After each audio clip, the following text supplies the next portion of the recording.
ကျွန်တော်လကားဖွင့်ပေးပါမယ်ဗျလကားဖွင့်ပေးပါမယ်ကျွန်တော်လည်းအားနေတာဆိုတော့ဘာလဲဆိုတော့ကျွန်တော်ဒီနေ့ sharing လုပ်ပေးမယ်အကြောင်းအရာကတော့ကျွန်တော်တို့ဒီဂျပန် TikTok အကောင့်တွေပေါ့နော်ဂျပန် TikTok အကောင့်ကိုကျွန်တော်တည်ထားတဲ့အကြောင်းအရာလေးကိုပြန်ပြီးမျှဝေပေးမှာဖြစ်ပါတယ်ဂျပန် TikTok အကောင့်သမားတွေဒါမှမဟုတ်ဂျပန် TikTok အကောင့်ဖွင့်ကျင်တဲ့သူတွေပေါ့နော်အဓိကတော့ဂျပန် TikTok အကောင့်ဖွင့်ကျင်တဲ့သူတွေဘာတပြားမှကုန်စရာမလိုပဲနဲ့ကျွန်တော်ဖွင့်နည်းကိုပြောပြပါမယ်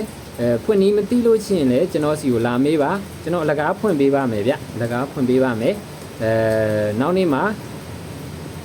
ကျွန်တော်ဒီဂျပန် TikTok အကောင့်ဖွင့်နည်းကိုကျွန်တော်ပြန်ပြီးတော့မျှဝေပေးမှာဖြစ်ပါတယ်ဟုတ်ကဲ့ကျွန်တော်ဗီဒီယိုကိုနောက်နေ့ကိုဆက်ပြီးတော့စောင့်ကြည့်ပေးပါ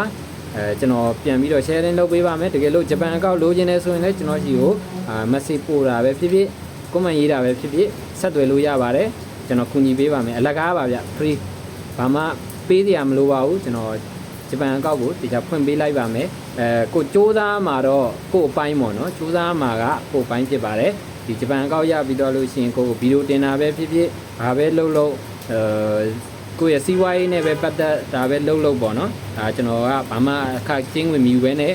လကားဖွင့်ပေးမှာဖြစ်ပါတယ်ဟုတ်ကဲ့ကျွန်တော်ဂျပန်အကောင့်လေးကိုအားလုံးကိုကျွန်တော်မိတ်ဆွေတွေပေါ့နော်ဒီဗီဒီယိုကြည့်နေတဲ့သူတွေကိုကျွန်တော်ဂျပန်အကောင့်လေး free ဖွင့်ပေးပါမယ်နောက်ဒီဖွင့်နည်းကိုလည်းတင်ပေးပါမယ်ဗျ